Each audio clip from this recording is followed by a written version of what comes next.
अस्सलामु अलैकुम वरहमतुल्लाहि वबरकातुहू। कैसे हैं दोस्तों, उम्मीद है आप सब खैरियत से होंगे। तो मैं लेकर के आया हूं आज आप सभी लोगों के लिए एक ऐसा नुस्खा जो आवाज़ को खोलने के लिए और आवाज़ को सुरीली बनाने के लिए बहुत ही ज़बरदस्त है। तो मैं नुस्खा तैयार करने वाला था, तो मैंने सोचा कि शायद आप लोगों को जो है नुस्खे के साथ इनके अज्जा के साथ दिखा दिया जाए ताकि बनाने में आप लोगों को आसानी हो।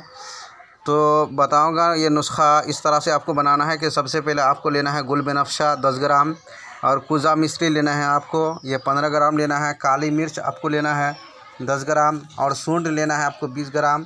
छोटी इलायची आपको लेना है 10 ग्राम।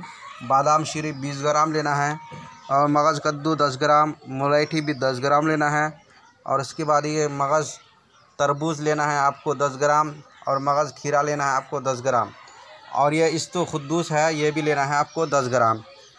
इन सारे अज्जा को लेकर के एक जगह कूट पीस करके इसको शहद की मदद से गोलियां बना ले। गोली बना करके एक एक गोली जो है, एक या दो गोली आप जिस वक्त अपनी आवाज़ से काम लेंगे, तकरीर या नात पढ़ने के लिए या तरावी सुनाने के लिए जाएंगे, तो एक या दो गोली चूस ले।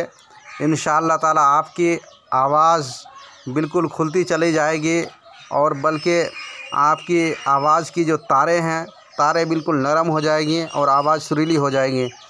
तो उम्मीद है दोस्तों वीडियो अच्छी लगी है तो लाइक सब्सक्राइब कीजिए और आगे शेयर करने ना भूलें और बेल आइकन को भी साथ में दबा दीजिए ताकि हर ऐसे ही वीडियोज़ आपके लिए लाता रहूँ। अस्सलामु अलैकुम वरहमतुल्लाहि वबरकातुहू।